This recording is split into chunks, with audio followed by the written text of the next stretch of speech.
Welcome to the Greenway Outdoors Podcast, your trusted source for outdoor information and entertainment.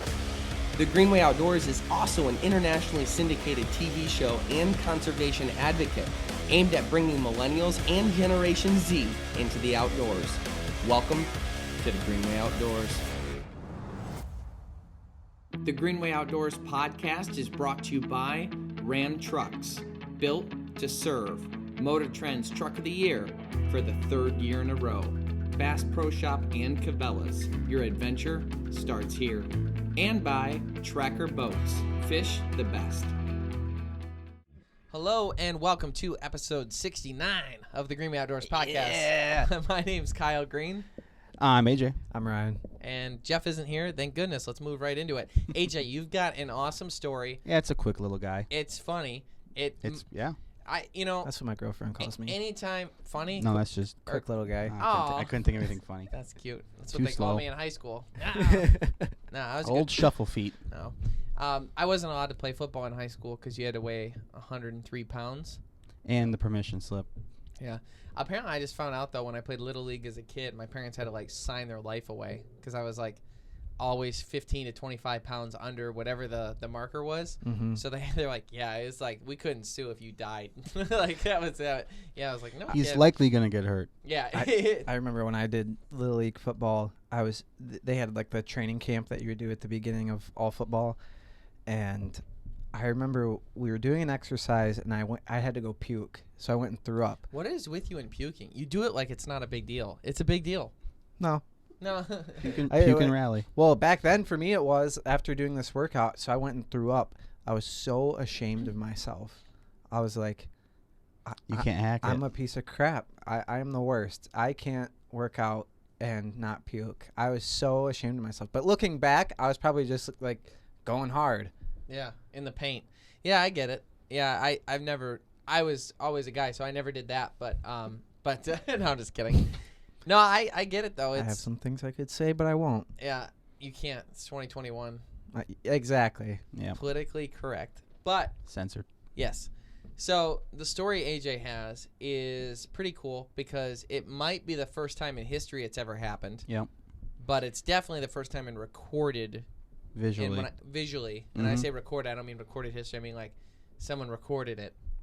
Is a tortoise making a kill. Yep. And they're herbivores. So according to ScienceAlert.com, some biologists and the equivalent of DNRs in England, whatever they are, Okay. Game and some fish. university biologists got on film this female tortoise deliberately attacking this flightless bird. And the coming joke is it's the slowest kill ever. I mean, the turtle's just slowly creeping in, and the bird can't fly, and it extends his neck out and chomps away and eventually kills the bird. You're probably seeing the video right now or about to. You have the video right there? Oh, yeah. Yeah. Go ahead and play it for him. Let's do this. Okay. The bird's got somewhere to go. He doesn't have to stay there. And apparently, as they're watching this, they're like, "Oh my gosh, this has never happened!" And everybody's freaking out, trying to maintain their excitement because They're cheering for the this tortoise. doesn't happen. They're herbivores. Why are they? He's moving slow. The bird is Why isn't the bird just he almost seems a little protective The over bird his will not stump. fly away. I don't know what kind of bird that is. Maybe it's like a mating stump like grouse have, where they're not giving up their stump. Oh, okay. Yeah, is he trying to fight? Oh, did he just snatch Oh, he got up? him You got it. right in the head. Yep. What a dumb... You know what? I don't feel bad for that bird. There's a lot of ways to get away from a tortoise, Yeah, and he did a bad job. You're born with wings. Yeah. Do you ever when you watch a nature show? Do you cheer for the lion? Do you cheer for the gazelle? What's your? Oh, I always cheer for the bad guys. Just like you taught me that, actually. Yeah. Yeah. Just feels better. Yeah. Yeah, they're not known to be aggressive like that. I mean, they just eat grubs.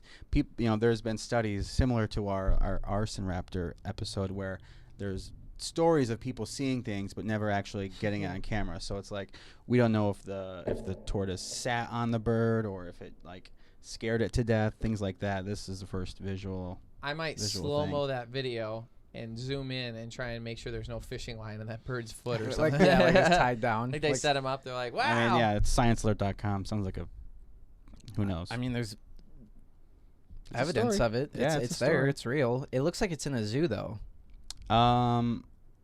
It's.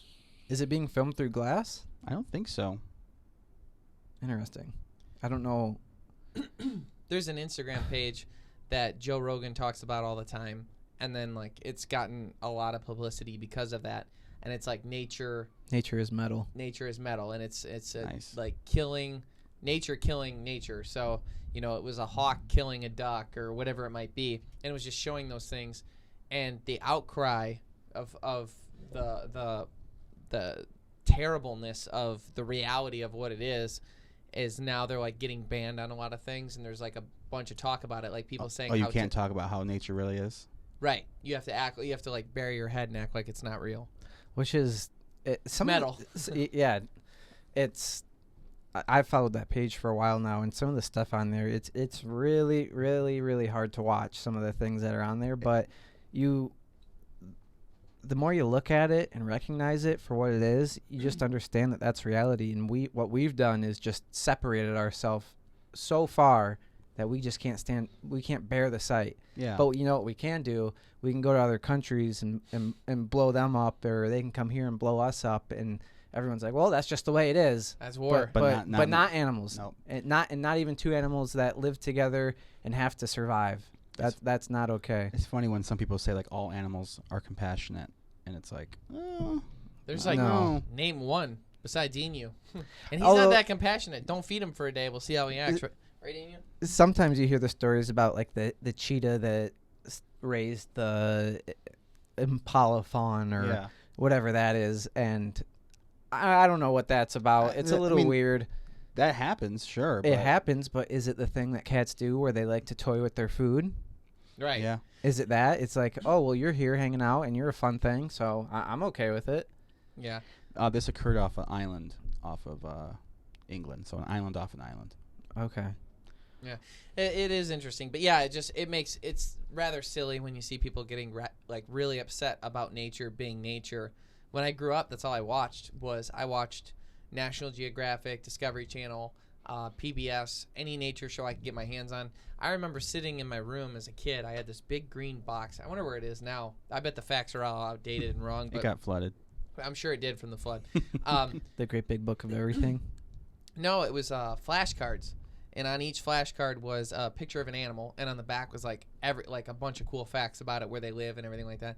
I would sit in my room and read those nonstop, and I gained like a lot of weird information, like the biggest sea turtle breeding grounds, like when the event takes place, it's called the Archery, and I know all about it, and I know how the turtles get there, I know how they lay their eggs, I know how many. Then when they hatch, like dealing with all the predators, it's like a mad dash that there's little bodies are hauling butt as What's it? The fast Archery? Mhm. Sounds like a tech company or Yeah. something. And they're like, the turtles, once they hatch, the sea turtles, it's like a death mission gauntlet. to try and get to the water, because all the seagulls and all the different animals there just to pick them apart, and like the very few that make it, even less than get past the tide keeps pushing them back, and it's like that workout like sets them up for their life, and then they go into the ocean and then they live their little lives, and then a lot of them get eaten there, and very few make it to their adulthood. But when they all come, it's called the Archery. Yeah. When you were But like those facts is like, that's what I read as a kid, so I've been around it my whole life, so it's like rather silly for me to have people be like, "Oh, like you have to act like nature isn't nature and everything's compassion." It's like, you lay next to is your cat in your house compassionate? No. Yeah, when the it's eagle not. when the eagle comes Yeah. takes your small dog, that's Right. doesn't care. when you were saying something about rooting for the bad guy, and then brought it to nature's metal, they had just recently posted something about, I think it was a water buffalo and a lion had gotten caught up in each other for about, like, I think an hour and a half, and the water buffalo ended up coming out on top and the lion died. And that was just a situation where you don't typically root for the lion, because the lion is always looked at like he's the Top predator. Yeah, he's top dog there. But you felt pretty bad for him. Like he was just doing what he felt like he had to do, and just seeing the pictures of him just laying there like in defeat, like there's nothing he could do. Wow. He just died from his injuries. He just knew it was over. One of the sadder pictures or videos I've ever seen in my obsession with outdoor video content is a malnourished polar bear. Like, Oh, yeah. It's like, Yep. so what happened, Hungry. right, is as in the summer, as the ice starts to melt and stuff like that, their hunting grounds, then it becomes like harder for them to hunt seals. So once the ice starts to break up and stuff like that, and like they get to desperation mode, like if I don't get a seal in the next couple days, I'm not going to make it. And then they get malnourished, and then they slow down, and then they just look terrible. They look weird when they're malnourished, and it's like, man, I hope he gets a seal. I hope he gets a sea lion. And that's like, well, do you feel bad for the sea lion? Right. And it's like, when you get right down to it, every single living being consumes other living beings in order to gain energy to be able to survive. Whether you're eating a living plant or you're eating a living animal, you're eating and consuming energy. And to act like that's not the case is, obviously what's wrong. Asinine. With us. Yeah. And it all comes from the sun. Yep. Which is pretty interesting. That's super cool. Photosynthesis. Another You word beat you me probably to don't it. know. You beat me to Yeah. it. Well, I know it from SpongeBob. That's kind of in a different direction, but this is also something that I talk about when it's like perception becomes reality. So we've all seen like supervillain movies and stuff and rooting for the bad guy again. When they shoot somebody in a room, they hop in and they're all in black and you hear toot toot because they've got like James Bond. yeah, like they've got suppressors on the end of their gun. Not to be confused with silencers. Correct. Oh, no? Yeah, they're two different things. Oh, Well, news kind to of. me. I mean, A silencer doesn't really exist. right. Okay. People Yeah, think Hollywood thing? Yeah, I mean that's just a name that was. It silences the gun, but it's not silence. Okay. yeah, That's it's still true. choo, choo. Yep. Anyhow, so going into this, I want to talk about suppressors, which is the correct term for them. So, suppressors, first and foremost, people have the thought process that they completely silence the gun where you don't hear it. That's not true. They lower the decibels for sure.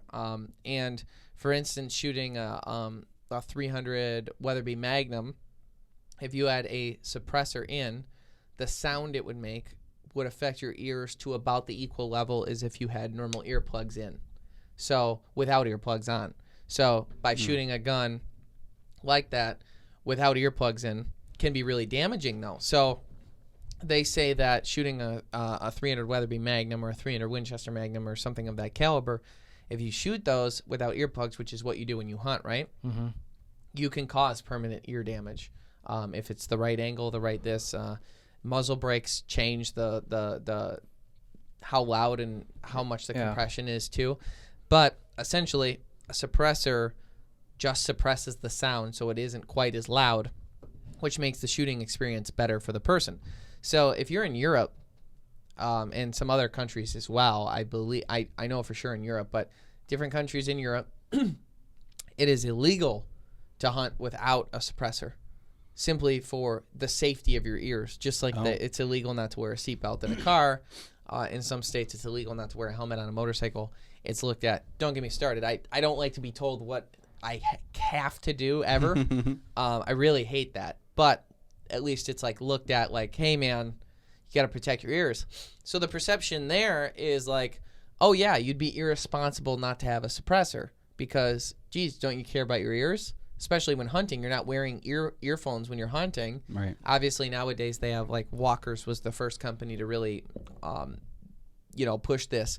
They have headphones that have a radio in them where you can turn it on, where you can hear what's going on outside your earphones. You can hear it because it plays it over. It sounds like they're almost talking into a microphone like we are now inside the headphones. And then when there's a loud sound, it just cancels it out.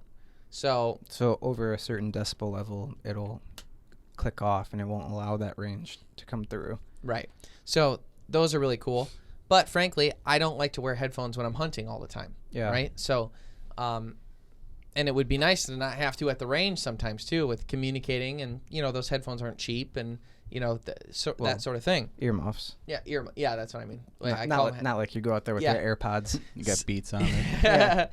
So anyhow, talking about the suppressors. So the perception in Europe is obviously that, hey, these things are a good protective device to help the person.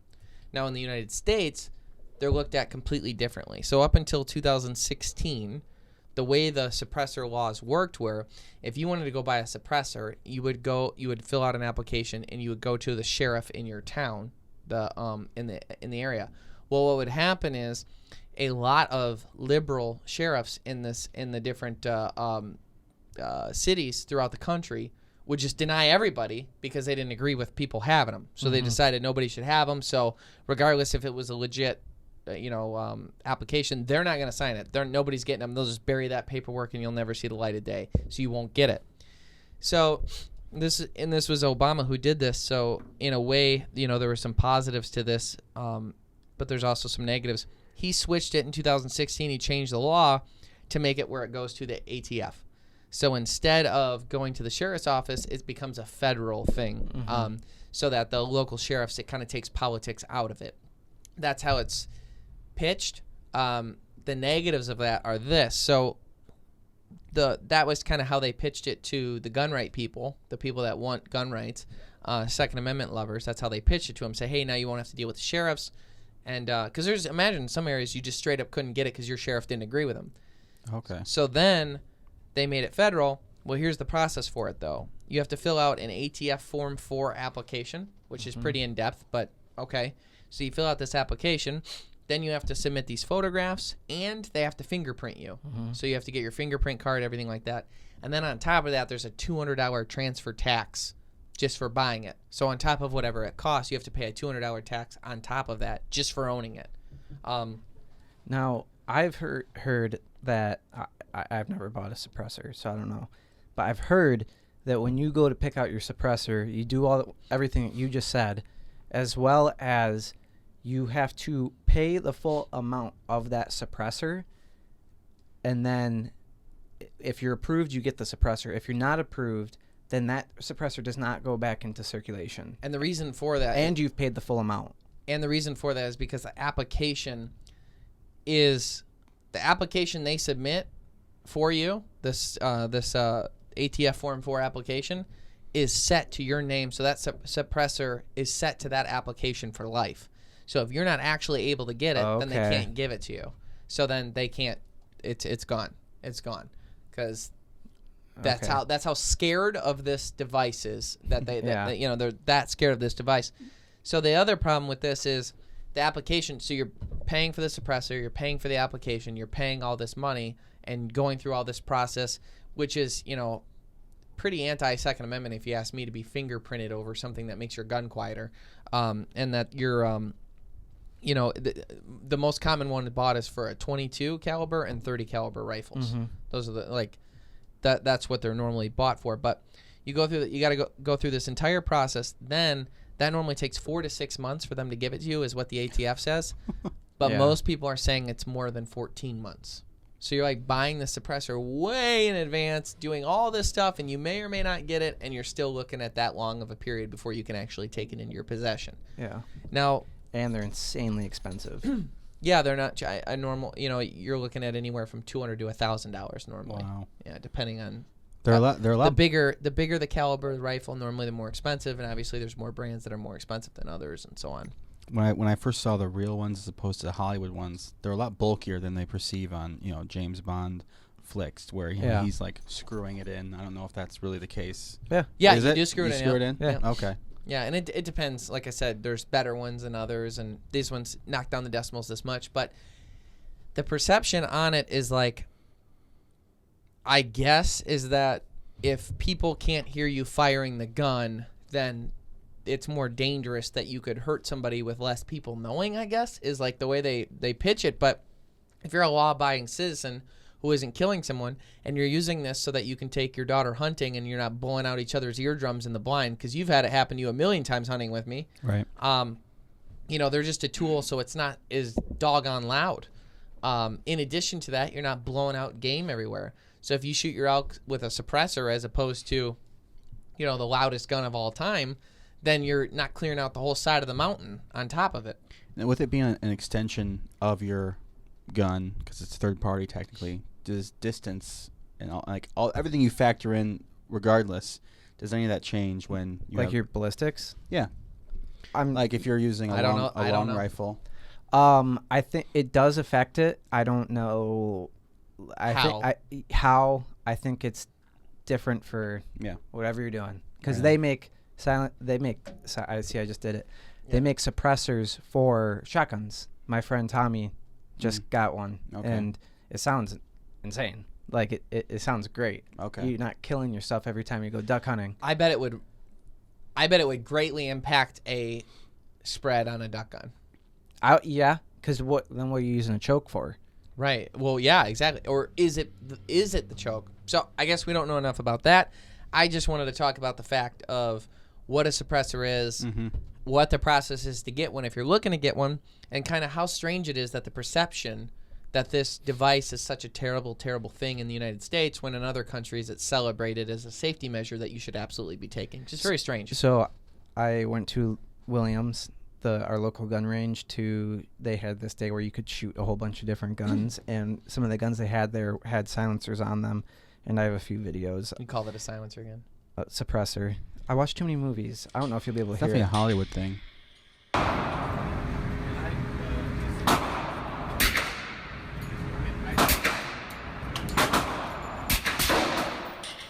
That's my shot. Wow. What was it? 9mm. Okay.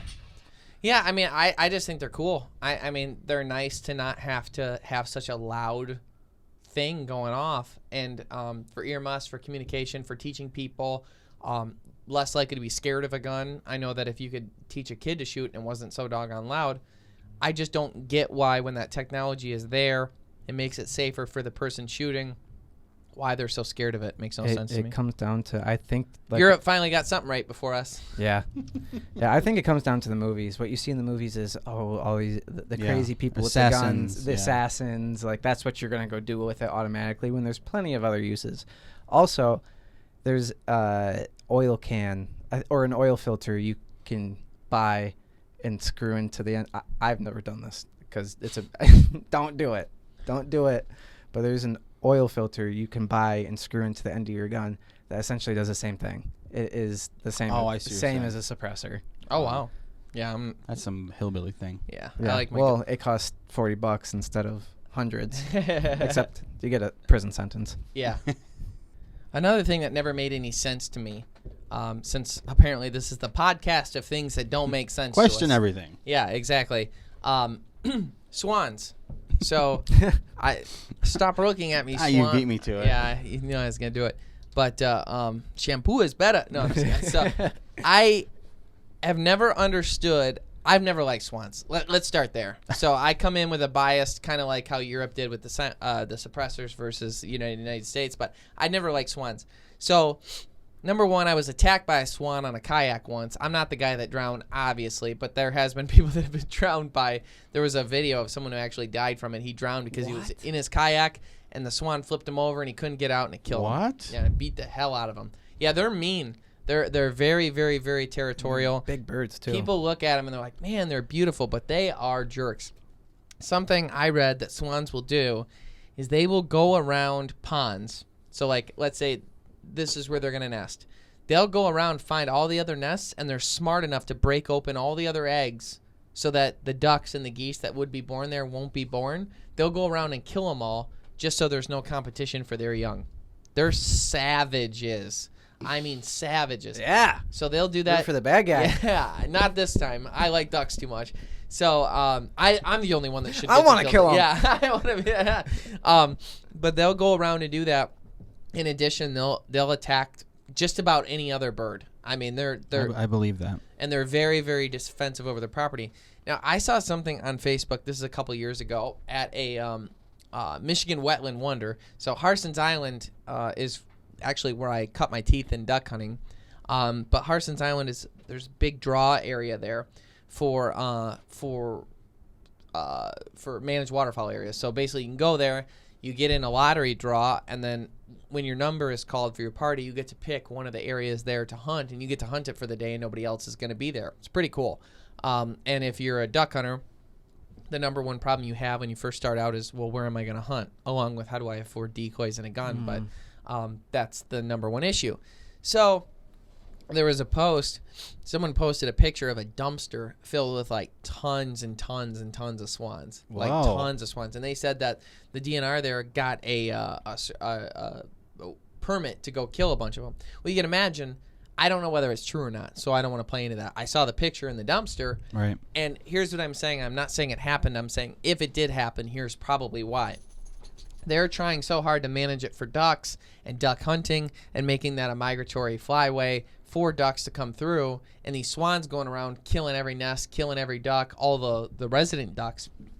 So a lot of ducks migrate. So their breeding grounds are in Canada and northern UP in our flyway, and then they come down through Michigan as the water starts to freeze over, and they get pushed down until they get to their summering grounds, which would be down south Louisiana, Arkansas, Texas. They'll stay there, and then they'll migrate back when it's time to breed again the following year. So that's like their migration pattern. Well, there's also resident ducks, because if things don't freeze up completely or for long enough, then they can kind of just stick around. Mm-hmm. So some geese and ducks have learned to live here year-round. So especially for those, the ones that lay their eggs here and the nests that they lay here, especially geese. Geese are the biggest residents we have here. They'll go around and break up those nests and break up those eggs and kill them. They'll drown them if they can get a hold of the ducklings. They are just savages. So you can imagine if they're trying to manage for as many ducks and geese as possible for hunters' opportunities, and all these swans are just murdering everything, you can see pretty quick where they're like, swans aren't going anywhere. They're not going to go extinct, and these ones suck. Can we get rid? You could see why they would fill a dumpster full of them, and I would feel nothing. And I know some states they have like trumpet swans and Great Plains swans, I think is what it's called. There's hunts for them. Mm-hmm. I think in South Dakota, in other states, I you know can actually Montana hunt 'em. does it. Okay, yeah, you can hunt them. Yeah, because I was out there pheasant hunting in October, I think, and there was swans everywhere. It was snowy out. We were walking through a foot of snow wherever we were, and there were also people there swan hunting, and I think you get one tag a year for a swan. I'm not sure I believe it is one a year. I'm not sure exactly how it works, whether it's a draw or what, but there's we saw an insane amount of swans. I wonder what they taste like. Can you imagine? Can you imagine doing a cook and clean video of a swan and posting and just seeing the hatred you get? Because people love swans. It's like for doing some the reason. dove. People hated the dove too. Yeah, it's a songbird. Yeah, the bird of peace. Yeah. I can't imagine they would taste that great. A big bird like that that's always trying to fight everything, all stressed out and angry. They're big. You get a lot of meat. Well, Yeah. when we Bigger were, than a turkey, right? That's true, Close, at least. but they're not trying to fight everything. No, I'm not saying that. I'm not comparing the meat quality. I'm just saying, like, Oh yeah, yeah, saying size. yeah. when we were testing the boat for Ryan on the lake we were on, there was that group of swans that you say, I mean, if it's them or not, but they're always there. They're always there. Same and spot. they were the only swans on that Yep. lake, so they could be taking out all the smaller Yeah, Ducks, geese, and be like, we're staying here. Yeah, they will. And 100%. They are there every year in that same cove, and they raise their little swan devil babies. Yeah. And then they leave, They're and then so they come back. They're so pretty, though. They mean Yeah. love. Yeah, They'd kill you if they could. They want to. they killed that one guy. Yeah, They did kill. They did They kill. do that kill. guy. Yep. Trust isn't built in a day.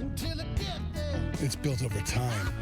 The early hours and the late nights. It's built by doing the work and pushing the limits every day. Because the promises we make are the promises we were built to keep.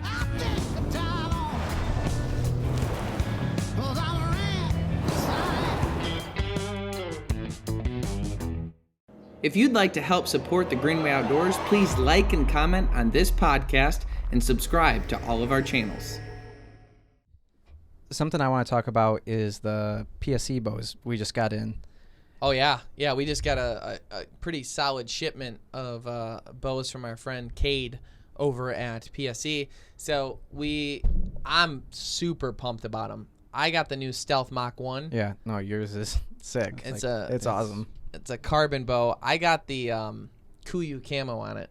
It's cool. It is pretty cool. And then all of their accessories from there. We also got some bow fishing rigs.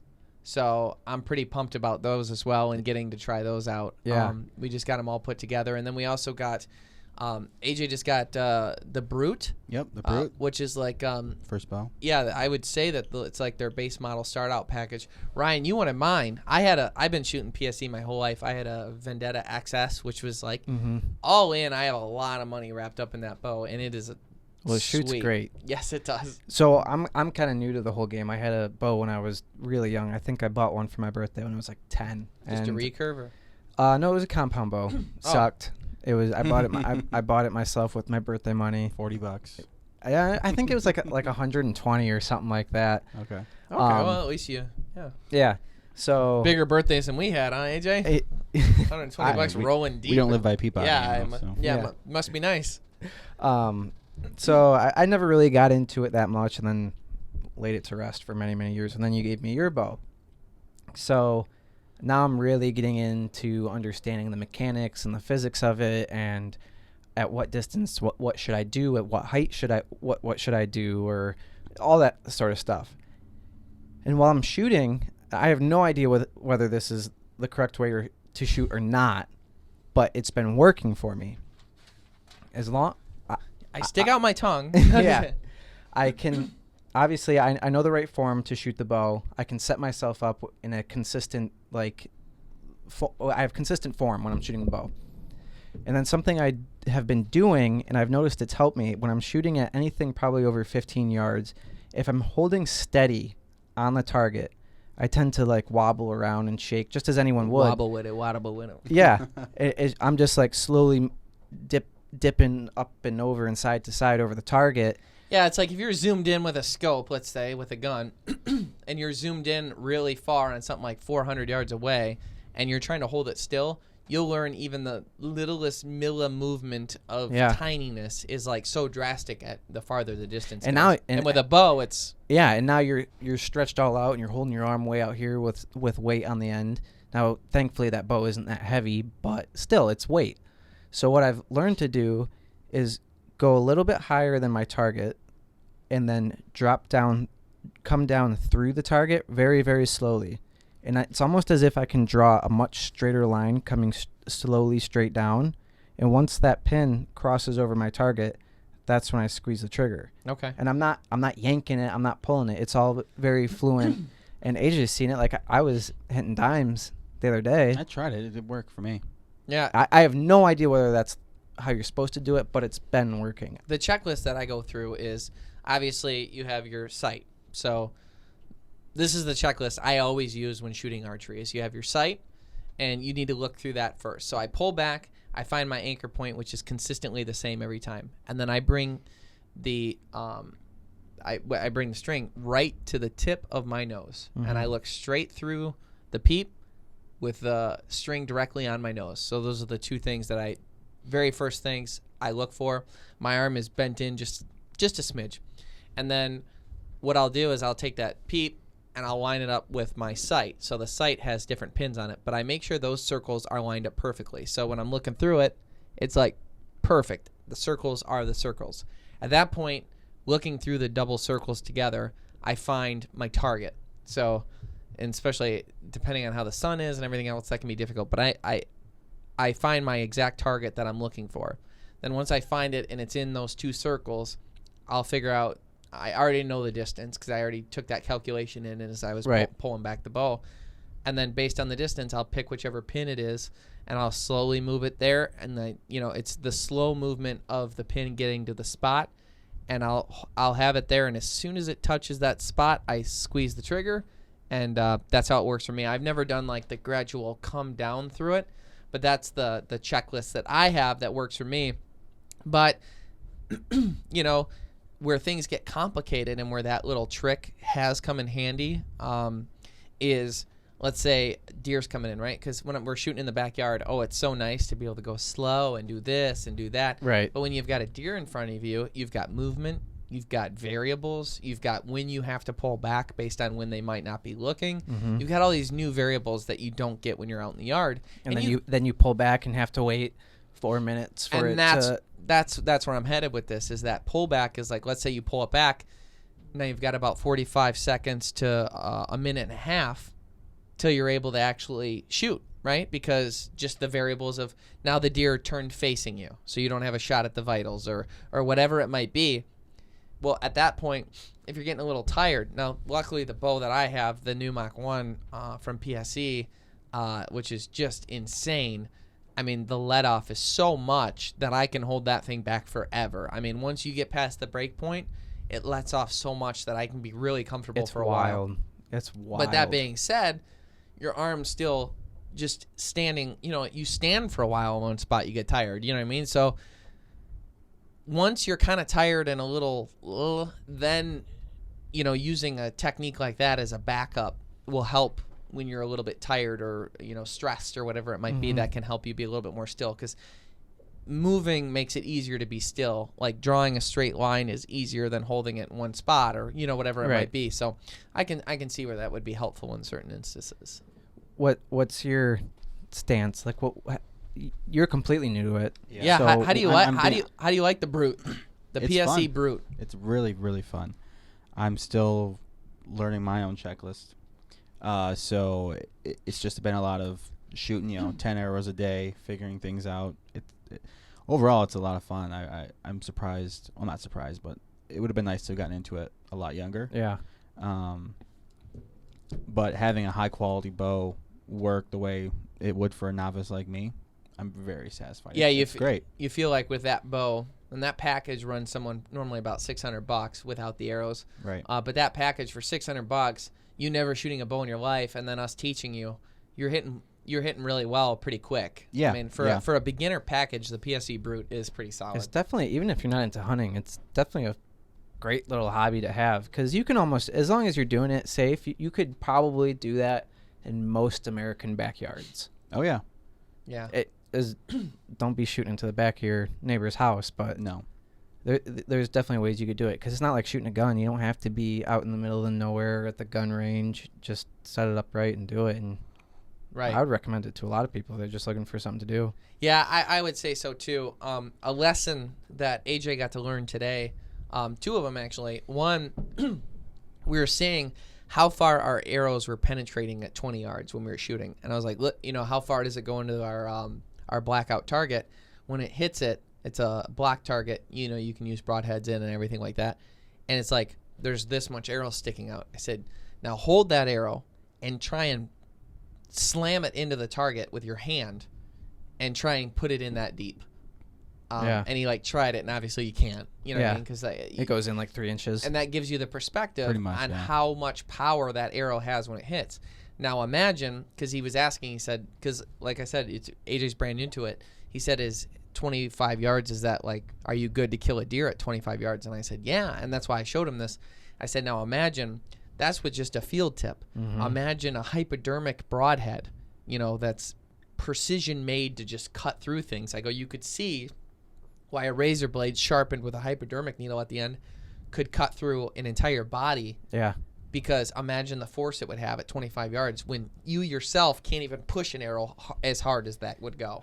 Imagine a drill bit with Mm-hmm. a hypodermic needle on the end, and it's just spinning like you wouldn't believe. Just right through that. So Yeah, it is a drill. Good Hot. hot. Going through. Which Yeah. reminds me, speaking of drill bits, it's insanely easy to get into key locks. Oh, yeah. So Jeffrey, from traveling from Oklahoma, we had gotten wind that we didn't think Jeffrey had cleaned his gun. So I'm like, we got to get it out of there. Oh, it's one of the case. We have so many gun cases, and his had his locks on it. I'm like, we got to get these locks off, and he's not coming today, and I want to get this done now, so let's do this.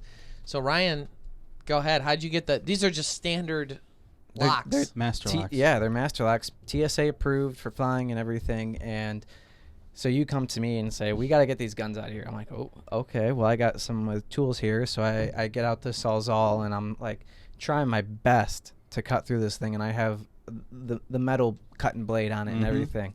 Finally get through it.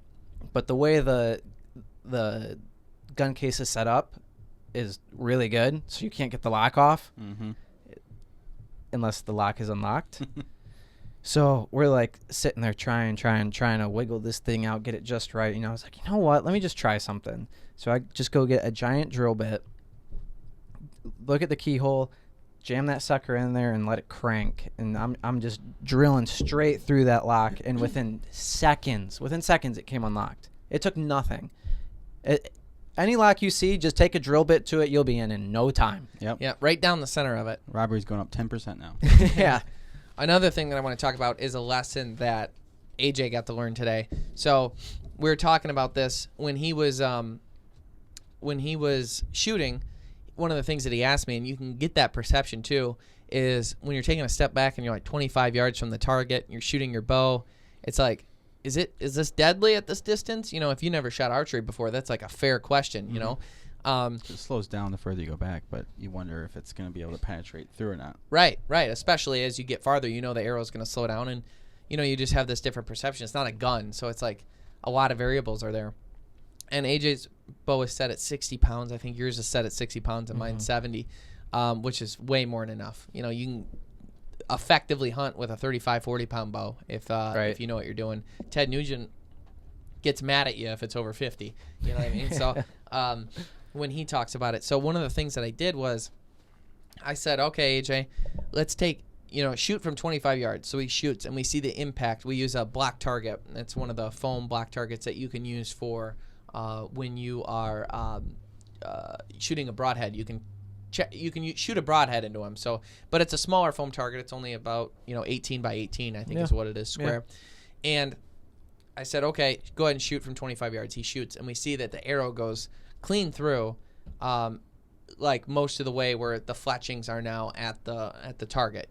So the arrow, most of the arrow went all the way through. I said, okay, now hold that target still and pull that arrow out. And I want you, as hard as you can, to slam that arrow in with force and see how deep you can penetrate the arrow. And how far did you get it in? Yeah, I mean, I tried to shank it, and it was 5 inches maybe. Right. So it's a good lesson to teach like a kid is like take an arrow and like slam it into it and see how far into the target they can kind of push it. And it gives you an idea of the force that the arrow has when hitting the target, that it goes in so far. Right. And I said, now imagine a hypodermic needle at the end of it, because the broadheads that I shoot Rage 2-blade, and they've got mechanicals that have a hypodermic tip, and that thing's made to cut through stuff. I mean, that's hypodermic needles are what they take your blood with. Shout out Jenna. But when you shoot an arrow like that, it goes right through the deer, like hot through the. I mean, it's like a drill almost, just boom right through. Yep. Yeah. So that another lesson that we talked about was something that happened to me on my first deer, and figuring out and accounting for different distances for deer is important when deer hunting, and understanding the variables when hunting, how it works when you see deer at different distances, and how to account for that with your arrow. So a mistake I made when I was young, I practiced with my bow. I got good with it. I was hitting dimes at 10 yards, and I was hitting quarters at 20 yards, and I was hitting silver dollars at 30 yards. I was very happy with where I was at. And I went out, I had a PSE bow then as well, and I went into a tree stand for my first time, and I sat up there, and it didn't even occur to me that I just changed every variable possible. And I'm sitting up there, deer come in, I get buck fever, I get the adrenaline dump, I get all that, and I'm able to calm myself down because it's doe. I had killed a bunch of deer already with a rifle, so I'm like, okay, just get your act together, relax.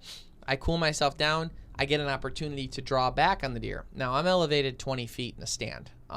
It was a ladder stand that we had out there for years. I think it's still there. And I draw back, and the deer are about 10 yards from me. So if I was at the base of the ladder, they're 10 yards from me. So I draw back, and I put my first pin, which is my 10-yard pin, right on the spot I want to shoot the deer. I go through my breathing. I go through everything I'm supposed to do. Everything's perfect. I slowly pull the release, and I shoot. And when I pulled that trigger, I was like, I'm golden. I buried it. Call me, I don't know, Robin Hood. I smoked it. This thing's dead as a doornail. And within a split second, all my dreams were crushed because I saw the arrow go right over the deer's back. And I'm like, what? I did it perfect. Why did this happen to me? And that day I got to learn all about how the mystical flight of the arrow and how that works and how you have to take these variables into account, especially being elevated and the flight of the arrow. So a lot of people believe that an arrow flight is a straight line. But in all reality, when the arrow comes off the bow, it starts by immediately going upward. And a bullet does too. A bullet doesn't take a flat path to where it's going. It starts by going up and then going down. So it's more of an arch. So you see the arch here, and that's the flight of the arrow. Well, what you have to account for is when you elevate yourself or you change your elevation, is you have to account for the gravity that's being put on the arrow. So here, I'll go back actually 1 second. So if you're looking at this arc, this is the arc that takes place if you are flat to the ground, okay? So if you are flat to the ground and that's the arc that takes place, imagine if you elevate it and you point downwards, how that might impact that arc, because this is the arc it takes when the gravity is consistent because it's shooting parallel to the ground.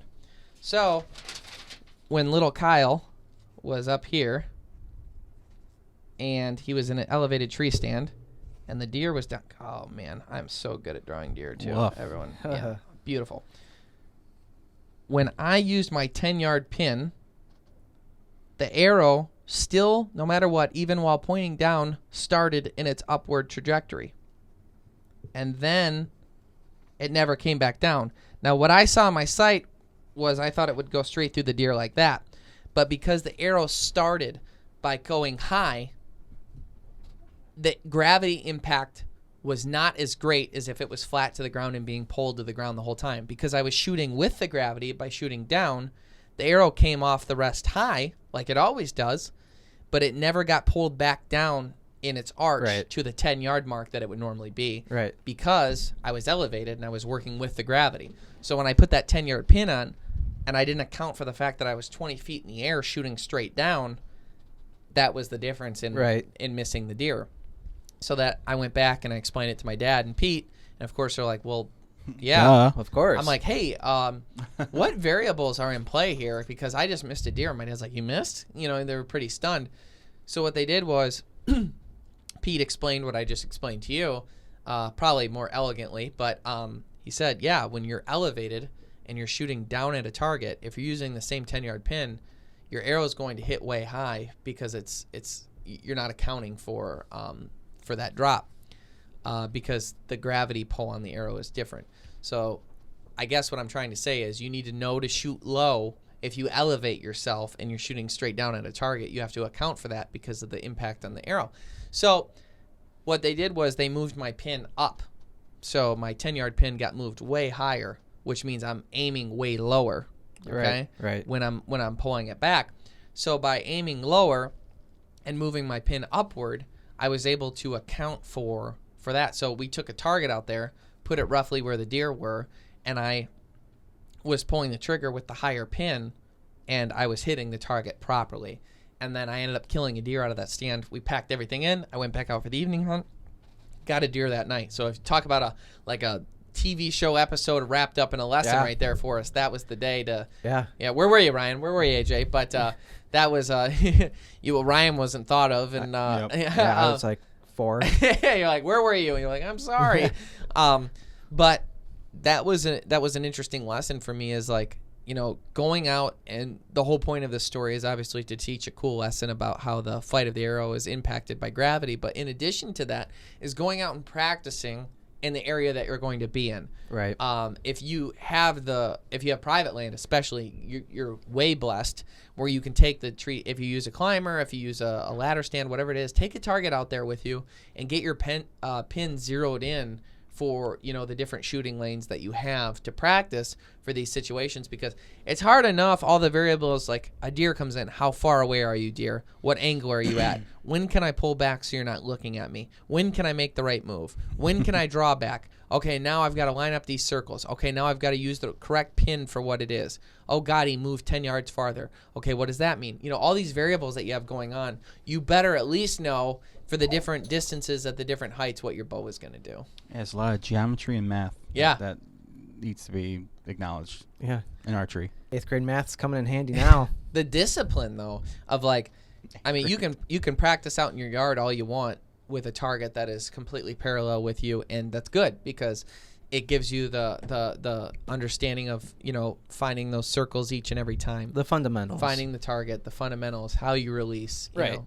But it's a whole nother ball game once you get out there, and then you got the pressure on. Yeah, and just the other thing, if you don't have a rangefinder, make sure you know your distances, because like you just said, if you don't know your distances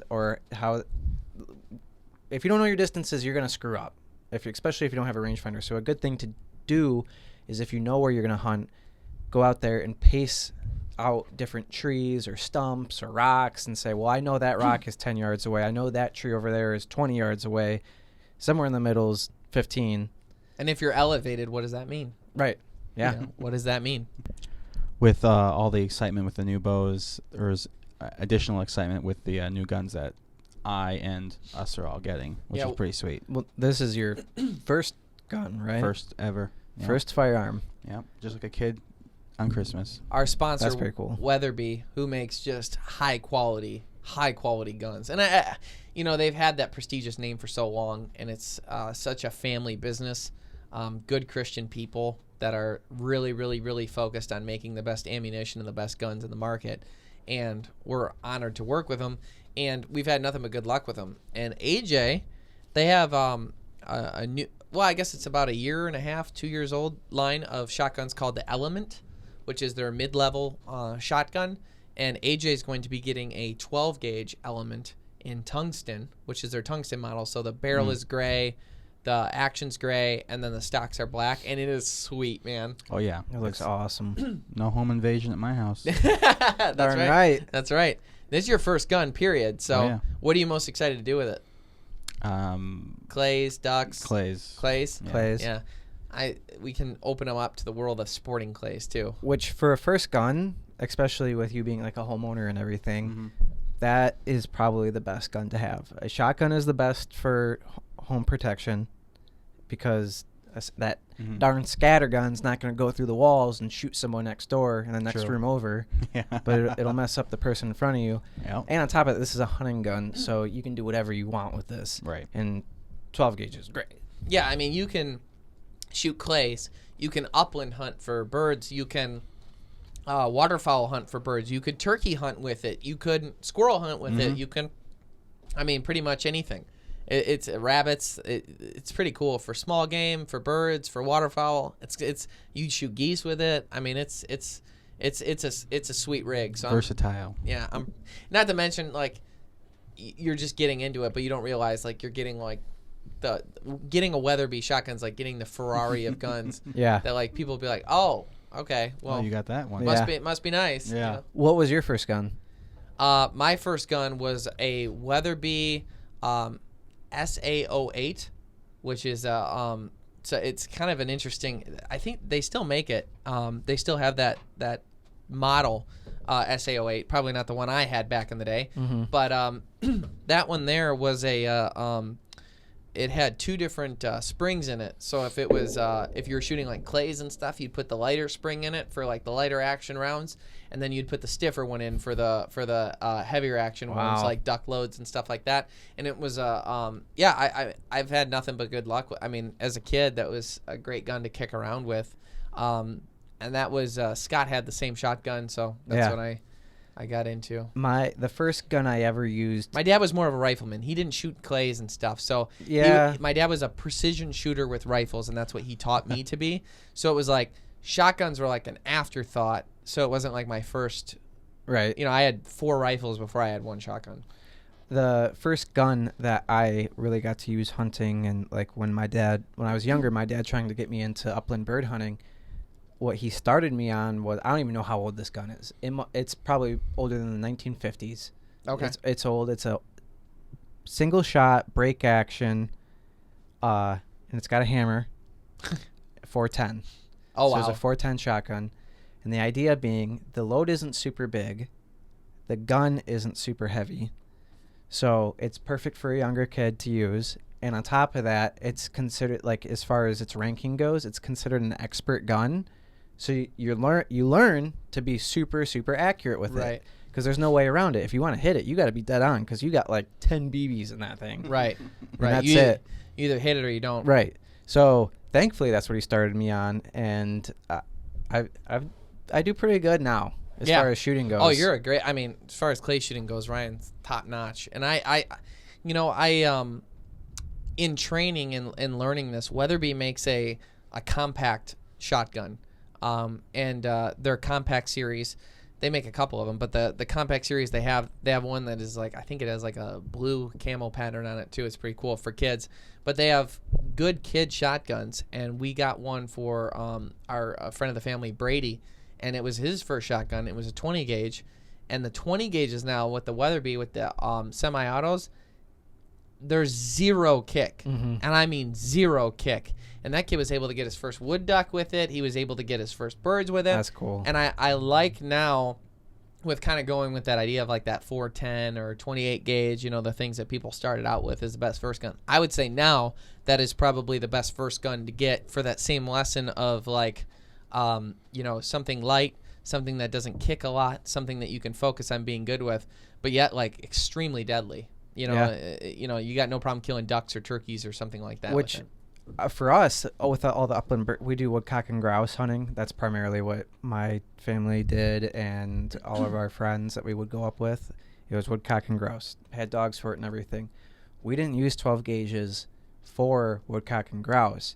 It's such close quarters when you're hunting woodcock and grouse that you don't really need that big of a load, and the birds are small enough that if you connect on a woodcock even with a 20 gauge, you're blowing that sucker up. Yeah. So with a 12 gauge, there's not going to be much left. Right. And I've seen it before with a 20 gauge where that dog retrieves that bird and you're like, what is this? Right. So It's tough too. Both have their positions as far as handiness. There's a lot of variables in that though with grouse and that, because I know we're gonna get eaten alive on some things. A lot of variables of like what choke you use, the distance of the bird, the anticipation of what you think the bird will be distance-wise based on the cover you're hunting to which choke tube you use. So there's like variables where 20 would be the best option. There's, and Weatherby's coming out with a new over and under 20 gauge Orion. That's the new one coming out, and we just had one of those. What was it? It's Orion. It's a 20 gauge over and under. Okay. Or Orion, I guess. Orion. I've only ever read the word. But it could be Well, Orion. it was named Orion. after me. Oh, Why would they do that? Orion. I get it. No, like the belt. Orion's but Men in Black reference for anyone who didn't catch it. But that gun looks sick. So I'm pretty pumped about that to get to use that. Over and unders are for a quick shooting. Those are great. The other thing, over and unders are good learning guns too, because they're simple in their mechanics, right? So you crack it open, put the shells in, open it up after you shoot, and they pop out. It's easy to tell if it's loaded. You can break it open for added safety. You can see that nothing could happen because it's broken. That's a good point. That is nice that when you are out shooting clays on the range, you know whether someone's guns could be hot or not. Oh, really? Well, if it's a break action, if it's open, it's not going to go off. It's see. open. It's essentially a safety. Right. Yeah. I found that interesting, but I am excited about the bows from PSE, and I'm really excited about the guns from Weatherby. Check them out. Weatherby is actually starting to get caught up on their backlog of orders right now. So you're starting to see them at stores again. Obviously, with the administration change, a lot of people ran out and bought guns fast. Yeah. And then With good reason. Yeah, and then on top of that, COVID coming in and everyone wanting to get into shooting sports because it was something you could actually do. Mixed with all that demand, and things got pretty interesting, but they're starting to get guns back in stock. People are starting to be able to get them again. Ammo's coming back. Yep, they've got some new releases. There's going to be some new guns that come out besides the ones that I mentioned. They look really cool. That look really awesome that you should be excited about, so check that out. Thank you so much for tuning in to the Greenway Outdoors podcast. If you don't know, we actually have a main TV show on Sportsman Channel, 9:30 p.m. Eastern Standard Time on Saturdays. That is our main deal. That's our main show. That's the main thing. That's the thing we're most proud of. That's the foundation of it all. We have the weekly podcast here. We release every Friday at 5:30 p.m. Eastern Standard Time on our YouTube pages. You can also find it on Carbon TV and obviously everywhere you can listen to podcasts. But we do a lot of interaction. Some of the videos today that you've seen, if you're watching this, if you're just listening to it on iTunes, Google Play, Spotify, whatever it is, remember to jet over to our YouTube page or check out our Carbon TV page so that you can actually watch the content as well. Our secondary Huntcast TV show is alive and well on Carbon TV as well. So if you want to go on some of our other adventures that aren't just the ones from the main TV show, you can find us there. And then our outdoor education series, which you can find on our YouTube channel through our nonprofit. The goal of that is to create a how-to encyclopedia that is there for you. So if you don't know how to do something, we've got the answer for you with a high-quality video that teaches you well. I think on this episode, I know this is spur of the moment, Okay. but on this episode, if you listen to this point, write in, send us an email, or DM us or something, and we'll send you some merch. Okay. If you listen to this point, just Ryan, code if word. you listen all the way through, Code word dolphin. Nice. yeah, I like message us dolphin and you'll get something free. Yeah. Include your address. Yeah, that too. All right. Thanks so much for tuning in. Stay green.